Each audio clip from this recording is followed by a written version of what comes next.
So guys, आज की video बहुत ही खास है उन लोगों के लिए जो कहते हैं कि वर्ब के फोर्थ फॉर्म अगर आपको दिख जाते हैं तो आप सीधा कहते हैं ये आपका वर्ब है।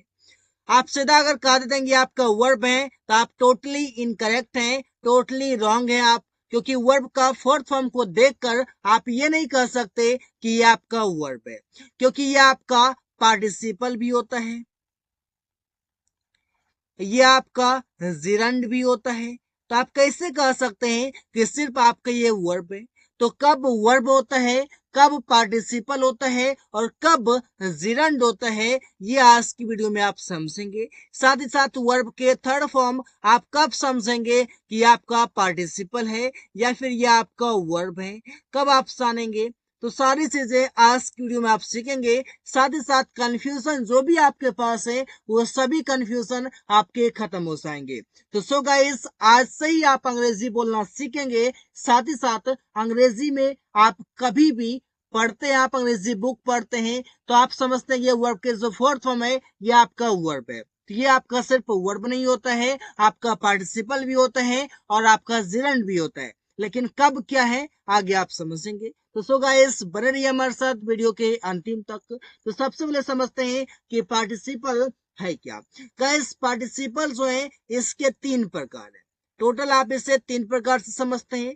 पहला तो है आपका प्रेजेंट पार्टिसिपल, दूसरा है आपका पास्ट पार्टिसिपल और तीसरा आपका परफेक्ट पार्टिसिपल।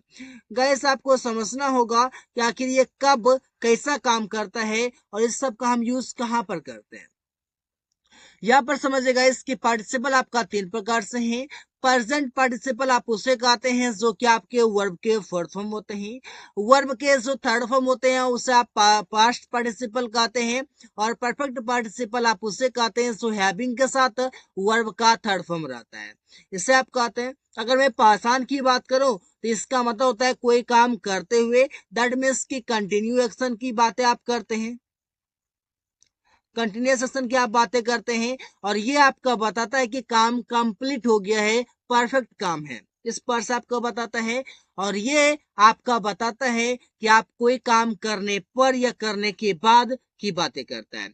ये गाइस प्रेजेंट पार्टिसिपल्स होता है, ये आपका एडजेक्टिव होता है और पास्ट पार्टिसिपल्स होता है, ये भी आपका एडजेक्टिव होता है। साथ ही साथ आप इसका भी यूज सीखेंगे कि कैसे हम इसका यूज कर सकते हैं। तो सो बने रहिए हमारे साथ, काफी सारी चीजें आप इस वीडियो में सीखने वाले हैं। सबसे पहले समझते हैं प्रेजेंट पार्टिसिपल क्या होता है और इसका यूज हम कैसे करते हैं। गाइस, इसका मतलब होता है कि कोई काम करता हुआ या कोई काम करते हुए, इस प्रोसेस का कुछ मीनिंग आता है जो कि आप एग्जांपल से सेटिस्फाइड हो जाएंगे।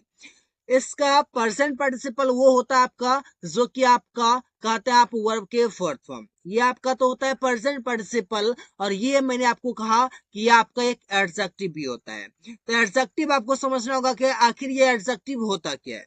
अगर ये समझ में आ जाएगा तो फिर आप प्रेजेंट पार्टिसिपल को भी समझ जाएंगे। आपका एडजेक्टिव वो होता है जो किसी नाउन या प्रोनाउन की विशेषता बताए, जो नाउन या प्रोनाउन की विशेषता बताए उसे आप कहते हैं एडजेक्टिव। दैट मीन्स कि वर्ब के फोर्थ फॉर्म के रूप में अगर आपका एडजेक्टिव आया हुआ है, आप समझ लीजिए कि वो आपका प्रेजेंट पार्टिसिपल है। अब इसे यूज करने का तरीका समझिएगा। स्ट्रक्चर कहता है कि सबसे पहले आपका सब्जेक्ट आएगा, फिर आपका कोई वर्ब आएगा और वर्ब के बाद आपका आएगा एडजेक्टिव, इसके बाद आपका कोई आएगा नाउन। उसी तरह तो होता है कि आपका वर्ब के बाद आता है आपका कोई एडजेक्टिव और आपका आता है ऑब्जेक्ट, मतलब कि कोई भी नाउन। या फिर आपका वर्ब का जो फोर्थ फॉर्म है, आप इसे समझ लीजिए कि आपका क्या है, एक एडजेक्टिव है। अगर आपका एक एडजेक्टिव है तो एडजेक्टिव प्लस नाउन तो आता ही है। इसे कहते हैं मैंने रेंगता हुआ सांप देखा। तो सिंपल से बनाइए कि मैंने सांप देखा, तो आप सेंटेंस बनाते हैं आई सॉ अ स्नेक। लेकिन मैंने सांप ही सिर्फ नहीं देखा, मैंने रेंगता हुआ देखा। रेंगता हुआ देखा, जब रेंगता हुआ देखा तो काम क्या था उसका, काम था कंटिन्यू था उसका, रेंगने का काम कंटिन्यू था, रेंगने का काम वो कर रहा था। कौन कर रहा था, तो सांप कर रहा था। तो ये सांप के बारे में एडिशनल इंफॉर्मेशन कौन दे रहा है, इसके बारे में कौन बता रहा है, तो रेंगता हुआ बता रहा है। सांप जो है वो कैसा था, तो रेंगता हुआ था। तो आप सेंटेंस बनाते हैं I saw a creeping snake. इसलिए एडजेक्टिव से पहले आप आर्टिकल का यूज करते हैं। तो आप यहाँ पर समझ चुके हैं, आई सॉ मैंने देखा, अ क्रीपिंग स्नेक रेंगता हुआ सांप। तो क्रीपिंग यहाँ पर क्या है, आपका एक एडजेक्टिव है, और जब भी एडजेक्टिव आपका वर्ब के फोर्थ फॉर्म में दिख जाए तो आप समझ लीजिए कि वो आपका प्रेजेंट पार्टिसिपल है। सिंपल सी बातें हैं, आप ऐसे आइडेंटिफाई कर सकते हैं। राहुल ने तैरते हुए मछली देखा। आप समझिएगा क्या हो जाएगा, Rahul saw a floating fish. यहाँ पर समझिएगा कि राहुल ने देखा क्या, फ्लोटिंग फिश। ये फ्लोटिंग देख करके आपको लग रहा है कि ये तो आपका वर्ब है, तो वर्ब है आपको। तो यहाँ पर समझना होगा कि आपका वर्ब नहीं बल्कि एडजेक्टिव है, और वर्ब के फोर्थ फॉर्म भी आपका एडजेक्टिव होता है। इस पर से आपको समझना पड़ेगा। आगे है, राहुल बाइक चलाता हुआ बाजार जा रहा था। संडे सुनेगा, Rahul was going to market. Rahul बाजार जा रहा था, राइडिंग अ बाइक, बाइक चलाते हुए। बाइक जो था वो कैसा था, तो राइडिंग था, चलाते हुए काम कंटिन्यू था। इस पर से आप समझ सकते हैं, चलाता हुआ मतलब कि राइडिंग, काम आपका कंटिन्यू है। जो भी एक्शन बताए जा रहे हैं सभी एक्शन आपके कंटिन्यू दिखाए जा रहे हैं, इसमें कोई शक नहीं है, और I hope you get it. आप समझते हैं कि मैंने गिरता हुआ आम देखा। बोलते हैं कि मैंने गिरता हुआ आम देखा, तो संडे सुनाते हैं, I saw a falling mango. देखिए फॉलिंग क्या बता रहा है कि काम जो देखा मैंने, वो काम एक्शन होता हुआ देखा। दैट मीन्स कि काम उसमें हो रहा था, काम कंटिन्यू था। तो फॉलिंग मतलब गिरते हुए, गिरने का काम उसमें चल रहा था, गिरने का काम जारी था। भले ही एक सेकंड में आम गिर गया, लेकिन गिरते हुए मैंने देखा। तो संडे सुनेगा, I saw a falling mango. इस पर से आपको हो जाएगा। आगे आपके हो जाएंगे गाइस कि पास्ट पार्टिसिपल। अब इसका मतलब होता है किया हुआ, कोई काम किया हुआ। एग्जाम्पल से आपको समझ आ जाएगा, डोंट वरी। आप समझते हैं कि आपके जो पास्ट पार्टिसिपल होते हैं ये आपके वर्ब के थर्ड फॉर्म होते हैं। जब ये वर्ब के थर्ड फॉर्म होते हैं, इसका हम कैसे समझें कि आपका पास्ट पार्टिसिपल है या आपका वर्ब नहीं है। गाइस मैं बता दूं कि आपका वर्ब के थर्ड फॉर्म भी आपका एडजेक्टिव होता है, इस बातों को आप समझ लें। जैसे आप बोलते हैं ना कि रिटर्न, रिटर्न आपका वर्ब के थर्ड फॉर्म है। आप इसका हो गया लिखा हुआ। फॉलन गिरा हुआ, ये भी आपका वर्ब का थर्ड फॉर्म हो गया। इससे भी आपका फॉलन, ब्रोकन, रिटर्न, स्पोकन, इस पर से आपका होता है सो वर्ड होते हैं, ये आपके वर्ब भी होते हैं और ये आपके पास्ट पार्टिसिपल भी होते हैं। मैटर ये है कि आपके पास ये वर्ब के थर्ड फॉर्म तो है, सिंपल सी बात है कि आपके वर्ब के थर्ड फॉर्म तो है, लेकिन आप इससे यूज कैसे करते हैं। संडेस में आप जिस प्लेस पर रख देंगे, जैसे आप मीनिंग के अनुसार आप इसे यूज करेंगे, उसके अनुसार ये आपका बदल जाएगा। कभी आपका वर्ब हो जाएगा, जैसे आप बोलते हैं I have gone to market, मैं बाजार गया था, या फिर बाजार गया हूँ, या फिर बाजार जा चुका हूँ। यहाँ पर समझेगा कि आपके वर्ब है, यहाँ पर ये वर्ब के थर्ड फॉर्म, यहाँ पर तो वर्ब है। इसी प्रकार से आप बोल सकते हैं कि I saw a broken chair. देखिए ब्रोकन तो यहाँ पर है आपका, लेकिन ये आपका वर्ब नहीं है। इसी प्रकार से तो है, तो समझना पड़ेगा कि कैसे हम क्या यूज कर सकते हैं। तो फिलहाल समझिए पास्ट पार्टिसिपल, जिसका कि यूज करने का तरीका है कि सबसे आप लगाते हैं सब्जेक्ट, फिर लगाते हैं वर्ब, फिर आप लगाते हैं वर्ब के थर्ड फॉर्म। ये वर्ब को ये जो आपके वर्ब के थर्ड फॉर्म दिख रहे हैं, आप इसको काट दीजिए और सीधा सी बात लिख दीजिए आप यहाँ पर एडजेक्टिव। ये वर्ब के थर्ड फॉर्म जो आप देखते हैं, इसी को देख करके आप कंफ्यूज कर जाते हैं। कभी आप देखते हैं कि वर्ब के सेकेंड फॉर्म है, फिर वर्ब के थर्ड फॉर्म है, लेकिन दोनों एक ही साथ कैसे आ गए एक ही जगह, ये आप समझ लेते हैं। लेकिन आपको ये नहीं पता कि ये वर्ब तो वर्ब की तरह देखते जरूर हैं, लेकिन ये आपके वर्ब नहीं है। इस बातों को आप समझ नहीं पाते। अगर आप समझ जाते हैं तो फिर आपको कंफ्यूजन नहीं है। तो आप ये वर्ब के थर्ड फॉर्म जो है, आप इसे समझिए कि आपका एक एडजेक्टिव है। फिर आपका एडजेक्टिव है तो कोई तो नाउन आपका आएगा। सिंपल सी बातें हैं। तो ऑब्जेक्ट के रूप में कौन आएगा, कोई भी नाउन ही आएगा। एग्जाम्पल देखिए, इससे आपका हो जाएगा कि मैंने एक लिखा हुआ कहानी पढ़ा। सेंटेंस बन जाएगा आई रेड, मैंने पढ़ा, और रिटन स्टोरी, एक लिखा हुआ कहानी। रिटन मतलब क्या, लिखा हुआ। स्टोरी आपका क्या है, एक नाउन है, और नाउन से पहले जो आपका एडिशनल इंफॉर्मेशन दे रहा है नाउन के बारे में, वो कौन होगा, वो आपका होगा एडजेक्टिव। सिंपल सी बात है। ये मत ध्यान दीजिए कि आपका वर्ब का थर्ड फॉर्म है। वर्ब का थर्ड फॉर्म तो है, लेकिन यहाँ पर समझिएगा कि आपका वर्ब नहीं है, यहाँ पर आपका एडजेक्टिव है। आप इसे बोल सकते हैं कि I have written a story, मैंने एक कहानी लिखा, या फिर मैं लिखा हूं, ऐसे बोल सकते हैं।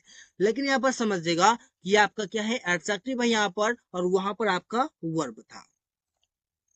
अमन रिपेयर किया हुआ मोबाइल लाने गया है। सेंटेंस हो जाएगा Aman has gone to bring a repaired phone. देखिए रिपेयर्ड आपका क्या हो गया, रिपेयर किया हुआ फोन। फोन कैसा है भाई, तो रिपेयर किया हुआ है। तो रिपेयर किया हुआ है तो यहाँ पर आप समझिए कि रिपेयर्ड जो है ये आपके वर्ब का थर्ड फॉर्म है। और ये वर्ब के थर्ड फॉर्म तो दिख रहे हैं लेकिन ये वर्ब के थर्ड फॉर्म है नहीं। ये कौन है, तो कौन है आपका एडजेक्टिव है, क्योंकि फोन आपका नाउन है, नाउन से पहले आपका एडजेक्टिव आएगा। क्या तुमने यहाँ गिरा हुआ चाबी देखा। सेंटेंस बनाते हैं did you see fallen keys here. Sentence हो गया यहाँ पर फॉलन मतलब गिरा हुआ क्या, चाबी। चाबी कैसा भाई, तो गिरा हुआ चाबी। तो चाबी के बारे में कौन जानकारी दे रहा है, तो फॉलन दे रहा है, तो एडजेक्टिव है। इस बार से आकाश यहाँ से टूटा हुआ कुर्सी ले गया। तो सेंटेंस बनाते हैं Akash took a broken chair from here. Broken मतलब कि टूटा हुआ, क्या टूटा हुआ, चेयर। चेयर क्या है, नाउन, और नाउन से पहले एडजेक्टिव होगा क्योंकि ये तो जानकारी दे रहा है चेयर के बारे में कि चेयर कैसा था, तो भाई टूटा हुआ था, सीधी सी बात है। आगे समझिएगा इस कि परफेक्ट पार्टिसिपल आपके क्या होते हैं, ये आपके होते हैं करने पर या करने के बाद या करके। इस पर से हम लोग हिंदी से बोलते हैं तो अलग अलग तरीके से यूज कर लेते हैं। अब यहाँ पर समझिएगा कि परफेक्ट पार्टिसिपल जो है ये आपके क्या होते हैं। तो ऐसे होता है आपका हैविंग के साथ वर्ब के थर्ड फॉर्म, और इससे आप यूज करते हैं पास्ट के सेंटेंस में अधिक आप यूज करते हैं। जहां जहां पर आपको पास्ट के सेंटेंस देखते हैं और वहां पर आपको लिखना होगा करने पर या करने के बाद या करके, तो फिर आप यहाँ वहां पर इसको यूज कर सकते हैं। किसके जगह पर आप यूज कर सकते हैं, जहां पर आप लगाते हैं आफ्टर के साथ वर्ब के फोर्थ फॉर्म। जहां पर आप आफ्टर के साथ वर्ब के फोर्थ फॉर्म लगाते हैं वहां पर आप हैविंग के साथ वर्ब के थर्ड फॉर्म लगा सकते हैं। जहां पर आप बाय के साथ लगाते हैं वर्ब के फोर्थ फॉर्म वहां पर आप लगा सकते हैं हैविंग के साथ वर्ब के थर्ड फॉर्म। कब, जब सेंटेंस आपका पास्ट करेगा। लेकिन जब स्पीकिंग की मैं बात करूं तो स्पीकिंग में होता क्या है कि आप किसी को यूज कर सकते हैं, चाहे तो आप बाय के साथ कर सकते हैं, चाहे तो आप हैविंग के साथ कर सकते हैं, चाहे तो आप आफ्टर के साथ कर सकते हैं, कोई दिक्कत नहीं है। लेकिन ग्रामर के अनुसार हैविंग के साथ वर्ब के थर्ड फॉर्म करेक्ट होगा। आप समझते हैं सेंटेंस कैसे बनेंगे, इसका क्या फॉर्मूला होगा। फॉर्मूला कहता है कि आपको सबसे पहले हैविंग के साथ वर्ब के थर्ड फॉर्म आ जाएंगे। अगर वर्ब आता है तो उसका हो सकता है कोई ऑब्जेक्ट भी आता है या फिर नहीं भी है, तो आएगा तो दे दीजिएगा, नहीं आएगा तो छोड़ देना है। फिर आपको लगाना है कॉमा, फिर आपका एक सेंटेंस, जैसा सेंटेंस होगा वैसा आप लिख देंगे। जो भी आपका जिस प्रकार से होगा, पास्ट का होगा तो इंडेफिनिट है कि कंटिन्यूअस है कि परफेक्ट है कि कैसा है। स्कूल जाने पर वो अपने दोस्तों से मिला। सेंटेंस बनेगा having gone to school, school जाने पर वो अपने दोस्तों से मिला, ही मेट हिज फ्रेंड्स। इसी बार से अंग्रेजी सीखने पर मुझे एक अच्छी नौकरी मिला। सेंटेंस होगा having learned English I got a good job. Having learned English, यहाँ पर लर्न क्या है, ये आपके वर्ब के थर्ड फॉर्म है। गोन आपका क्या है, वर्ब के थर्ड फॉर्म है। इस पर से समझना पड़ेगा। आगे इस बार से अमन खाना खाने के बाद क्रिकेट खेलने गया। सेंटेंस हो जाएगा having eaten food Aman went to play cricket. इसी बार से आप बना सकते हैं। आगे हो जाएंगे वो अपना काम करके मेरे पास आया। सेंटेंस बनेगा ही हैविंग कंप्लीटेड हिज वर्क, वो अपना काम करके, ये समाप्त करके, खत्म करके, करने पर, करके वो मेरे पास आया। ही कैम टू मी, वो मेरे पास आया। इसी बार से आप सेंटेंस को बना सकते हैं। जहां पर आपने हैविंग के साथ वर्ब का थर्ड फॉर्म यूज किया है वहां पर आप हैविंग के साथ वर्ब का फोर्थ फॉर्म कर सकते हैं। जैसे यहाँ पर आप लिख सकते हैं आफ्टर कंप्लीटिंग बोल सकते हैं, आफ्टर ईटिंग बोल सकते हैं, आफ्टर लर्निंग बोल सकते हैं, आफ्टर गोइंग बोल सकते हैं, इस पर से। लेकिन आप इसी को यूज करें तो बेहतर होगा। आगे आपके पास हो जाएंगे गाइस, काफी इसी तरीके से आप बनाएंगे। अब यहाँ पर ये समझना है कि आखिर वर्ब के जो फोर्थ फॉर्म है, आपको जो देखते हैं कि जैसे आपको दिखता है स्पीकिंग, तो क्या ये वर्ब है या एडजेक्टिव है या क्या है, या जिरंड है। गाइस आपका जो जिरंड होता है, ये जिरंड आपका नाउन के बराबर होता है। मतलब कि एक नाउन के तरह ही होता है। नाउन क्या काम करता है, नाउन का भी काम करता है सब्जेक्ट का, नाउन का भी काम करता है ऑब्जेक्ट का। तो ये दोनों का काम करता है कौन, जिरंड करता है। लेकिन नाउन आपका जो जिरंड होता है ये नाउन इक्विवेलेंट होता है। जैसे आप बोलते हैं ना कि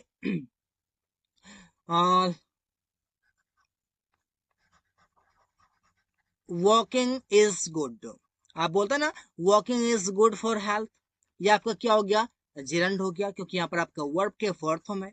यहाँ पर वर्ब नहीं है, यहाँ पर आपका जिरंड है। इसी प्रकार से आप बोलते हैं ना कि सेंटेंस आप बनाते हैं smoking is injurious to health. ये आपका क्या हो गया, स्मोकिंग, आपका जिरंड हो गया। तो वर्ब क्या है, वर्ब आपका इस प्रकार से हो जाएगा जैसे कि आप बोलते हैं आई एम स्पीकिंग, इस पर हो जाएगा ये वर्ब। जैसे बोलते हैं कि ही इज लर्निंग, क्या लर्निंग भाई, तो इंग्लिश बोल सकते हैं। तो यहाँ पर आपका ये वर्ब है, ये आपका क्या है, वर्ब है, लेकिन ये आपका क्या है, ये दोनों आपका जिरंड है। तो फिर आपका एडजेक्टिव क्या है वो मैंने आपको बता दिया है, प्रेजेंट पार्टिसिपल क्या है वो मैंने आपको बता दिया है। अब वर्ब के थर्ड फॉर्म भी आपको समझा दिया है कि वो आपके क्या है, कब आपके वर्ब हैं। जैसे आप बोलते हैं कि आई हैव लर्न्ड इंग्लिश, यहाँ पर आपके क्या है, ये आपके वर्ब हैं। और इससे पहले मैंने आपको बताया कि एडजेक्टिव क्या होता है। आप इसी बार से बोलते हैं ही हैज स्पोकन, वो बोल चुका है। इसी बार से बोलते हैं वी हैव प्लेड, हम लोग खेल चुके हैं। ये सभी आपके वर्ब हैं, ये सभी आपके वर्ब हैं। लेकिन इससे पहले आपने एडजेक्टिव देख लिया है, इस पर से आप समझ सकते हैं ये सभी आपका क्या है, हेल्पिंग वर्ब है। और हेल्पिंग वर्ब के बाद आने वाला वर्ब मेन वर्ब होता है। इस पर से इसका कुछ मीनिंग है, जो कि प्रेजेंट परफेक्ट में, पास्ट परफेक्ट में और फ्यूचर परफेक्ट में वर्ब के थर्ड फॉर्म को यूज किया जाता है एक वर्ब की तरह। तो so guys, thanks for watching, that's all for today.